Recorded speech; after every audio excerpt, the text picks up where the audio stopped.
Hello, Thriving Woman. It is Heather Dunlop, founder of Thriving Woman.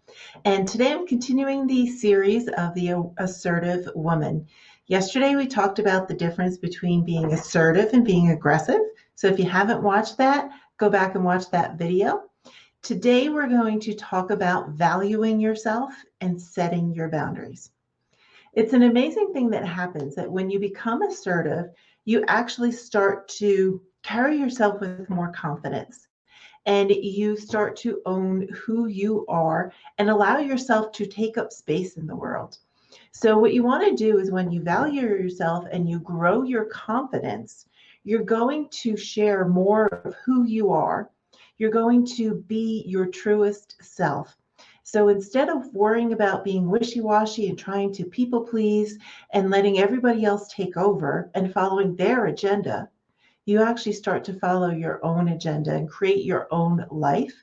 And one of the things that you do as an assertive woman is you set your boundaries so that people who engage with you know what you're willing to do and what you're not willing to do. And that can really come down to put you in a powerful position, like, for example, at work. So let's say you're at work and you're working at your computer, you're at your desk, and a coworker comes over because you want to share something with them. And what used to happen to me and may happen to you is that they kind of lean over you and they're kind of reaching over your shoulder and pushing on your chair and really invading your personal space. And that cannot be comfortable because they're really literally hovering over you. What you can do instead is set your boundaries and say, hey, give me a second. Let me slide over. You can take over. You can use the keyboard. You can use the mouse. No problem. That way, you're letting them know that it's not okay for them to hover over you and climb over you without you having to come out and say, hey, what the heck are you doing here? So you can set your boundaries within your physical space. Also, set your boundaries in your emotional state and what you're willing to put up with and what you're not willing to put up with. So one of the things that I always say is, this is what I stand for and this is what I stand against.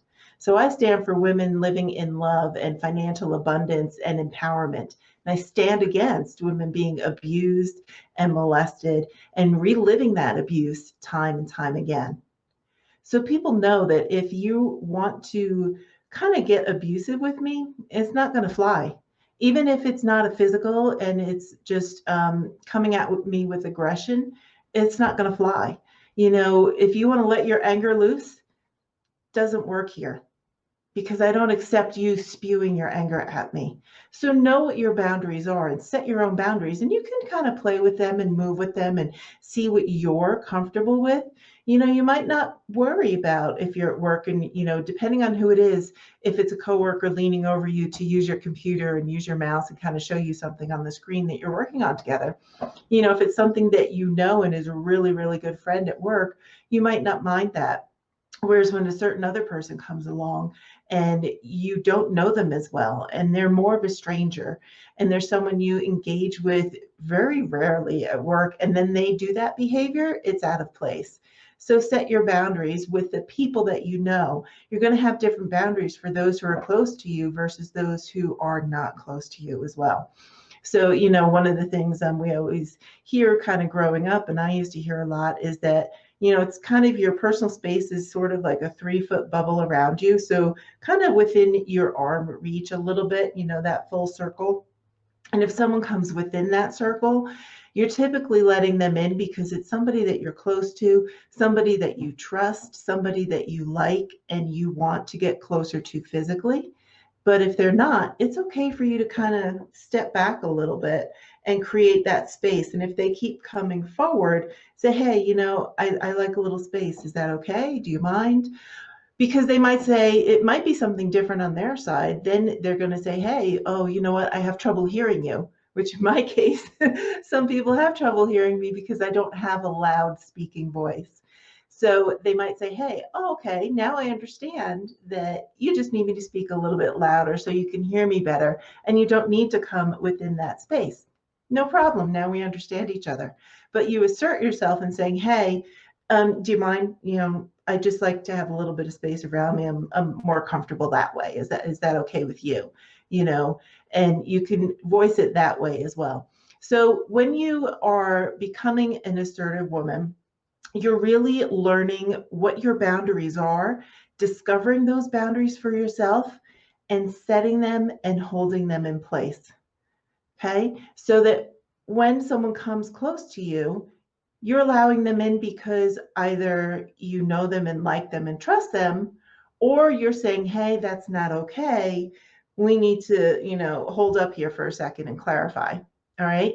And you're able to set your boundaries when you value yourself.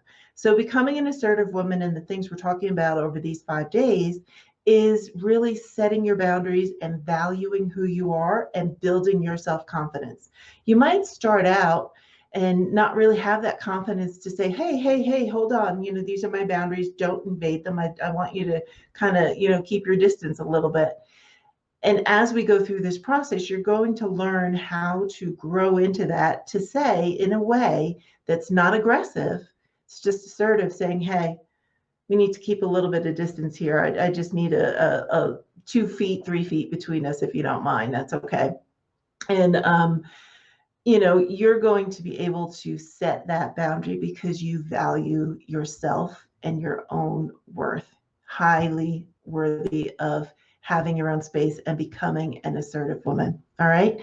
So make sure that you value yourself. You're going to build your self-confidence, set your boundaries, know what your boundaries are, know what you're willing to allow people to speak to you in a certain way. We're going to talk about communication on day 5. So tune in tomorrow, because tomorrow we're going to talk about your physical body and how you can become more assertive within your physical body without becoming aggressive. And when you become assertive within your physical body, then people get a feeling for you without you having to speak, and understand that, hey, this is someone I can't push around.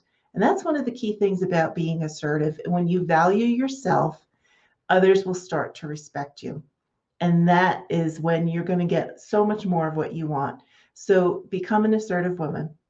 All right, this is Heather Dunlop, founder of Thriving Woman. Make today an awesome day.